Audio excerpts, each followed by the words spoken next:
આજે ગુજરાતીમાં આપણે પાઠ નંબર 7 આ પાઠનું નામ આવડે છે. એમાં આગળ વધીએ. આપણે હમણાં સુધી વાંદરાનો ઉપવાસ વાર્તા જોઈ, એના આધારે કેટલાક પ્રશ્નો જોયા, પ્રવૃત્તિઓ કરી. હવે આજે પાન નંબર 92 પર 92 પર કેટલીક એક્સરસાઇઝ આપી છે, એ કરવાની છે. આમાં આપણને શીખવાનું છે કે પ્રશ્ન વાક્ય કેવી રીતે બનાવવાનું. આપણે જાણીએ છીએ કે પ્રશ્ન વાક્યમાં શું હોય, વાક્યના અંતે પ્રશ્ન ચિહ્ન આપેલો હોય, ક્વેશ્ચન માર્ક આપેલો હોય. પણ વાક્યને કઈ રીતે આપણે પ્રશ્ન વાક્યમાં બદલી શકીએ, ફેરવી શકીએ, એ આજે આપણે શીખવાનું છે. તો આ ગ્રામર ટોપિક હું તમને આજે પહેલાં સમજાવી દઉં છું, અને પછી આપણે એના આધારે પાન નંબર 92, 93 અને 94 પર આપેલી એક્સરસાઇઝ કરીશું. તો સૌથી પહેલાં તો આપણે સમજીએ કે વાક્યમાં કયા કયા કર્તા, કર્મ, ક્રિયા હોય છે, એને કેવી રીતે ઓળખવાના અને એના આધારે પ્રશ્ન કેવી રીતે બનાવવાના. તો આપણે જાણીએ છીએ કે આપણને જ્યારે સામેવાળી વ્યક્તિને કંઈક પૂછવું હોય ત્યારે આપણે પ્રશ્ન પૂછીએ છીએ, એને કહેવાય પ્રશ્ન વાક્ય, જેના અંતમાં આપણે ક્વેશ્ચન માર્ક અથવા પ્રશ્ન ચિહ્ન લગાવીએ છીએ. તો આપણને શું જાણવું છે એના આધારે પ્રશ્ન વાક્યના પ્રકાર બદલાય. પ્રશ્ન પૂછવા માટે ક્યાં, કોણ, ક્યારે, કેવી રીતે, કેટલા વગેરે જેવા શબ્દોનો ઉપયોગ આપણે કરીએ છીએ. તો આજે પહેલા આપણે એ સમજીએ કે કેવા પ્રશ્ન માટે કયા શબ્દોનો ઉપયોગ કરવાનો હોય. એક ઉદાહરણ લઈએ. મોહન મોરલી વગાડે છે. આપણે ટેક્સ્ટબુક પર ઉદાહરણ આપ્યું છે.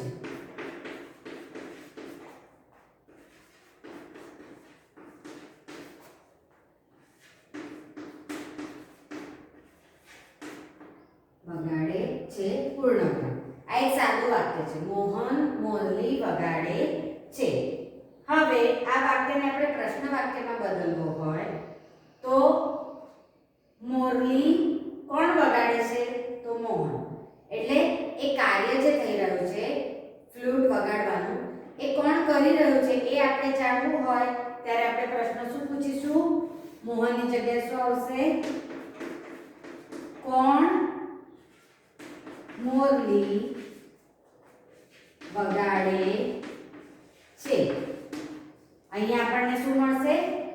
જે ક્રિયા થઈ રહી છે, જે કામ થઈ રહ્યું છે, એ કોણ કરી રહ્યો છે એનો જવાબ મળશે, એટલે નામ મળશે આપણને. કોણથી જ્યારે પ્રશ્ન પૂછે છે ત્યારે શું મળે છે? કોઈ વ્યક્તિનું નામ મળે છે. જેમ કે મોહન. આ વાક્યમાં મોહન મોરલી વગાડે છે, તો અહીંયા શું આવશે કે કોણ મોરલી વગાડે છે? જવાબ આવશે મોહન મોરલી વગાડે છે. હવે આપણને જાણવું હોય કે મોહન શું કરી રહ્યો છે, કયું કામ કરી રહ્યો છે, તો આપણે કેવી રીતે પ્રશ્ન પૂછીશું? મોહન શું વગાડે છે? તો અહીંયા જે શું છે એ શું બતાવશે?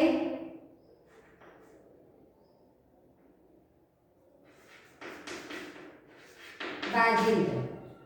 કયું? તો મોરલી. મોહન શું વગાડે છે?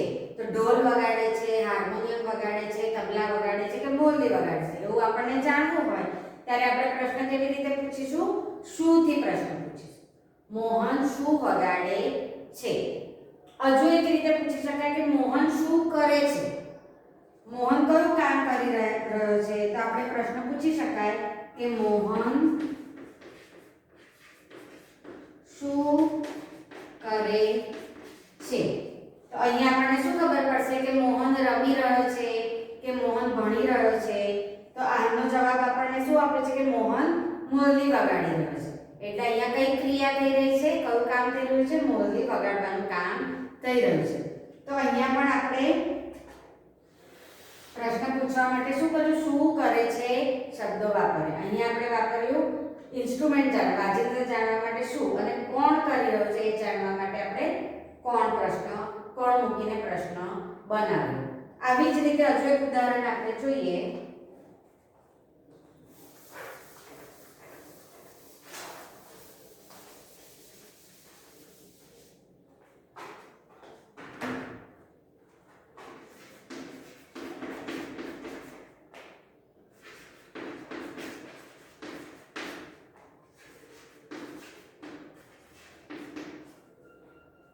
વાક્ય છે સ્વાતિ મંદિરે જાય છે.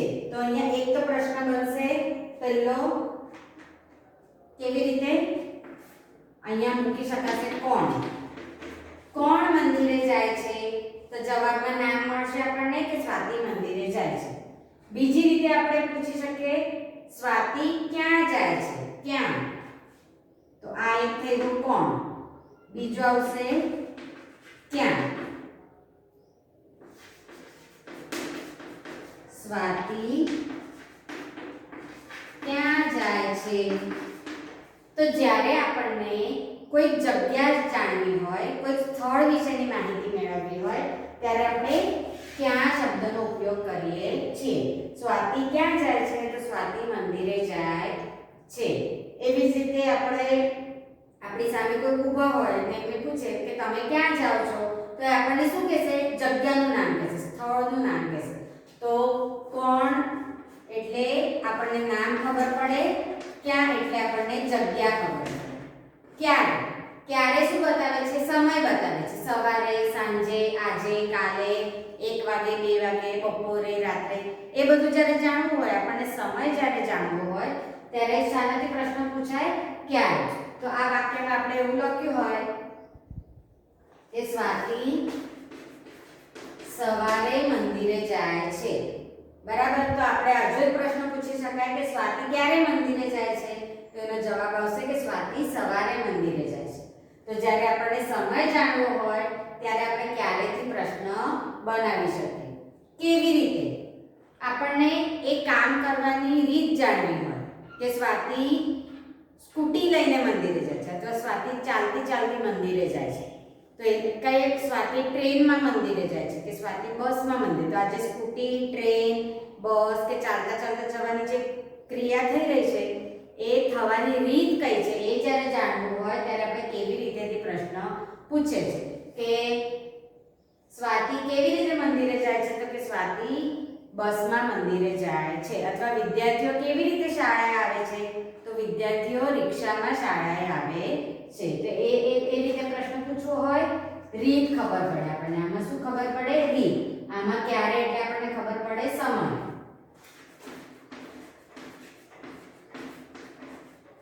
અને કેટલા?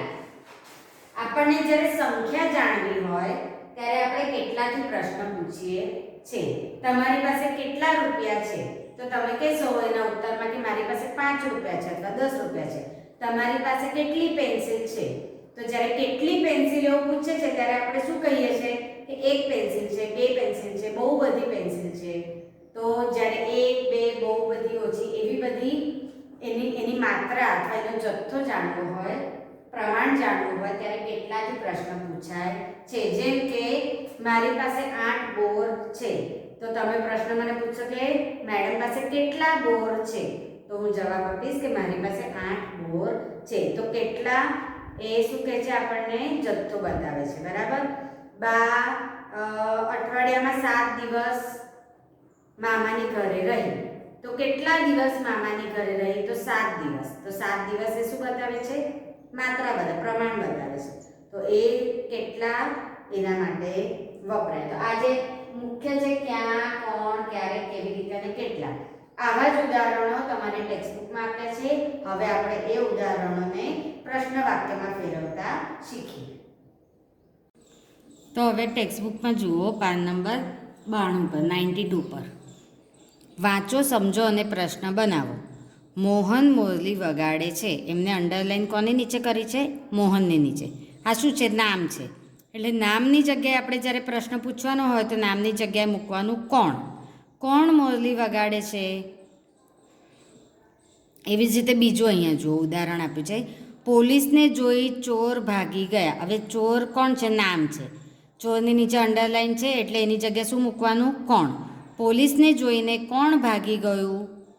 અથવા કોણ પોલીસને જોઈને ભાગી ગયું? બંને રીતે પ્રશ્ન પૂછી શકાય. તો એવી રીતે હવે આપણને નીચે આપેલા વાક્યોના પ્રશ્નો બનાવવાના છે. તો સૌથી પહેલું છે ભીમ બધા ભાત ખાઈ ગયો. અંડરલાઈન આપી છે ભીમની નીચે. તો ભીમની જગ્યાએ આપણે શું મૂકીશું? કોણ. કોણ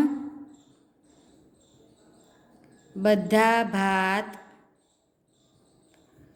ખાઈ ગયો ક્વેશ્ચન માર્ક. યાદ રાખવાનું, ક્વેશ્ચન માર્ક કરવાનું ભૂલવાનું નહીં તો તમારો આખો જવાબ ખોટો પડશે. બરાબર? એટલે કોણ લખવાનું અને છેલ્લે પ્રશ્ન ચિહ્ન મૂકવાનું. દેવ દડો પકડવા દોડ્યો. કોણ દડો પકડવા દોડ્યો? ત્રીજું, કૂતરાને જોઈ કાકા ડરી ગયા. તો બે રીતે પ્રશ્ન મુકાશે. કૂતરાને જોઈ કોણ ડરી ગયું? તો પહેલું આપણે લખીશું કૂતરાને જોઈ કોણ ડરી ગયું. અને બીજો પ્રશ્ન કેવી રીતે લખી શકાશે કે કોણ કૂતરાને જોઈ ડરી ગયું? કોણ કૂતરાને જોઈ ડરી ગયું? પ્રશ્ન ચિહ્ન.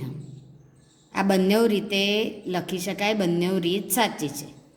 એવી જ રીતે ચોથું, વાંદરાને જોઈ વિજય ઊભી પૂંછડીએ ભાગ્યો. તો પહેલું શું આવશે? વાંદરાને જોઈ કોણ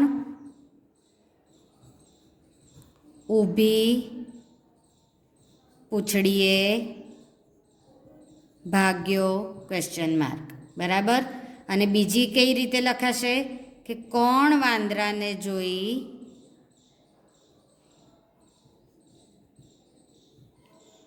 ઊભી પૂંછડીએ ભાગ્યો.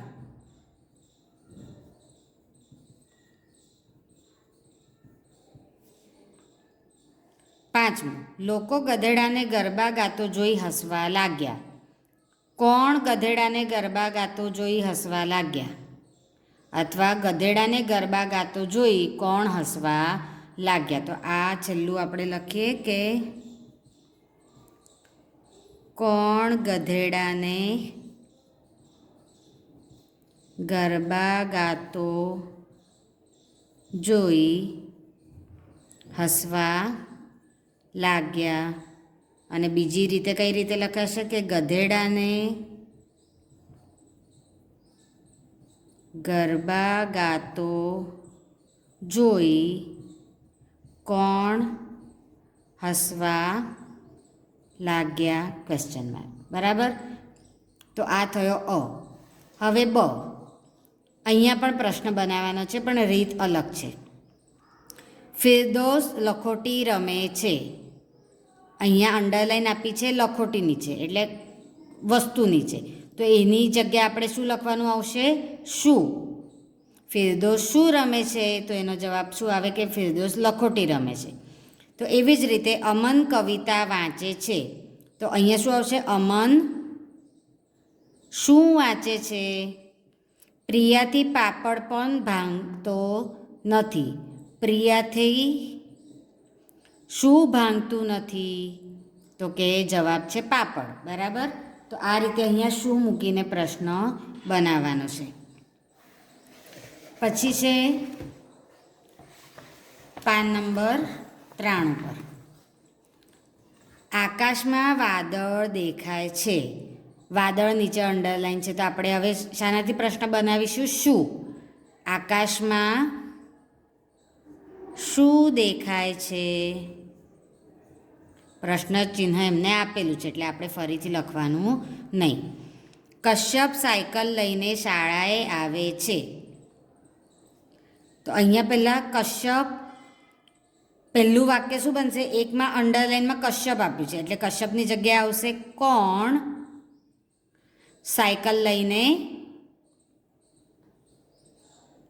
શાળાએ આવે છે. આ પ્રશ્ન ચિહ્ન અહીંયા મૂકવાનું. કોણ સાયકલ લઈને શાળાએ આવે છે? તો કશ્યપ. બીજો પ્રશ્ન કેવી રીતે બનાવીશું? કશ્યપ શું લઈને શાળાએ આવે છે? બરાબર? કોણ સાયકલ લઈને શાળાએ આવે છે? તો કશ્યપ સાયકલ લઈને શાળાએ આવે છે. કશ્યપ શું લઈને શાળાએ આવે છે? તો કશ્યપ સાયકલ લઈને શાળાએ આવે છે. તો અહીંયા 2 અંડરલાઈન આપી છે એટલે આપણને 2 પ્રશ્નો બનાવવાના હતા. એવી જ રીતે તેજુએ 3 દાખલા ગણ્યા. તો પહેલું અંડરલાઈન તેજુ નીચે છે, તેજુ નામ છે, તો એની જગ્યાએ શું લખીશું? કોણ. તો આવશે કોણે 3 દાખલા ગણ્યા ક્વેશ્ચન માર્ક. બરાબર. કોણની જગ્યાએ શું લખાશે? તેજુ એ છે એટલે એની માત્રા અહીંયા જોડવાની, એટલે કોણે 3 દાખલા ગણ્યા? તેજુએ 3 દાખલા ગણ્યા. બીજો પ્રશ્ન કેવી રીતે બનશે? તેજુએ શું ગણ્યું? તો તેજુએ 3 દાખલા ગણ્યા. એવી જ રીતે કાગડો 2 પૂરી લઈ ગયો. હવે અહીંયા 2ની નીચે અંડરલાઈન, અહીંયા સંખ્યા બતાવી છે, તો સંખ્યા માટે પ્રશ્ન બનાવતા આપણે શું લખીશું? કેટલા અથવા કેટલી. તો પૂરી છે, પૂરી સ્ત્રીલિંગ છે એટલે કેટલી મુકાશે. જો અહીંયા પુલ્લિંગ શબ્દ હોત તો કેટલો થાત, અને નપુંસકલિંગ શબ્દ હોત તો કેટલું થાત, એ આગળ આપણે જોઈશું. કાગડો 2 પૂરી લઈ ગયો. કાગડો કેટલી પૂરી લઈ ગયો? પ્રશ્ન ચિહ્ન. એવી જ રીતે પ્રીતિ 50 પાણીપુરી ખાઈ ગઈ. તો પ્રીતિ કેટલી પાણીપુરી ખાઈ ગઈ? હવે અહીંયા કેટલી કેમ મૂક્યું? કારણ કે પાણીપુરી શું છે? સ્ત્રીલિંગ શબ્દ છે. બુમરાહને 2 વિકેટ મળી. તો પ્રશ્ન બનશે બુમરાહને કેટલી વિકેટ મળી? બા પાસે 12 સાડી છે. તો ફરી અહીંયા પ્રશ્ન બનશે બા પાસે કેટલી સાડી છે? અઠવાડિયામાં 7 દિવસ હોય છે. હવે 7 માટે આપણે લખીશું કેટલા. અઠવાડિયામાં કેટલા દિવસ હોય છે? બરાબર. તો અહીંયા કેટલા મૂક્યું. મંદિર સુધી જવા 6 કિલોમીટર ચાલવું પડે. 6 કિલોમીટર. હવે 6ની જગ્યાએ આપણે લખવાનું છે કેટલા. તો જવાબ શું આવશે? કે મંદિર સુધી કેટલા કિલોમીટર ચાલવું પડે. બરાબર. અને છેલ્લું, આયુષ આજે 8 વાર પડ્યો. તો પ્રશ્ન શું બનશે? આયુષ આજે કેટલી વાર પડ્યો? આયુષ આજે કેટલી વાર પડ્યો. બરાબર. તો આવી રીતે જ્યાં જ્યાં અંડરલાઈન આપી છે એ પહેલાં સમજવાની કે શું પૂછવા માગે છે, ને એ પ્રમાણે પ્રશ્ન બનાવવાનો.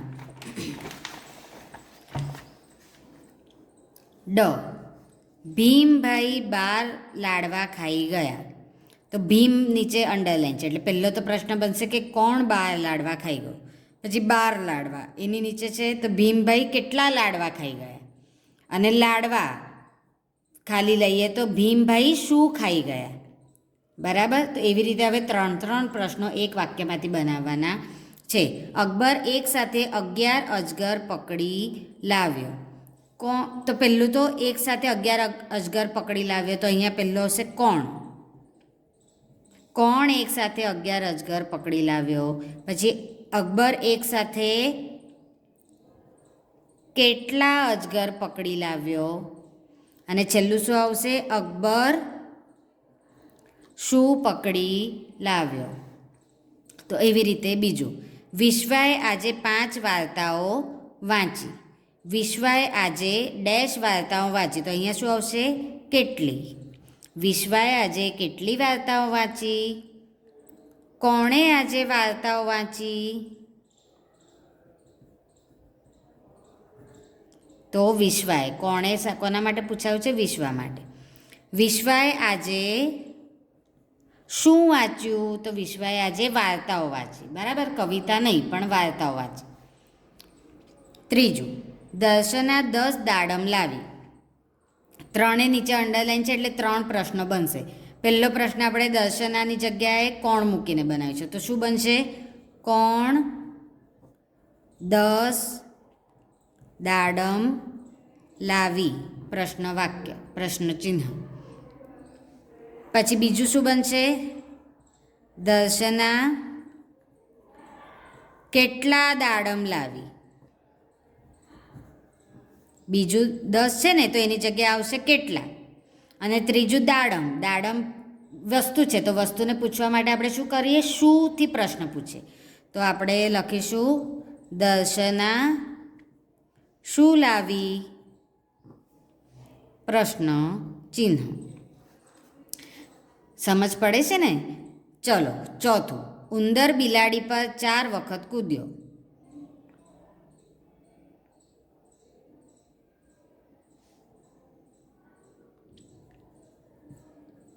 કોણ બિલાડી પર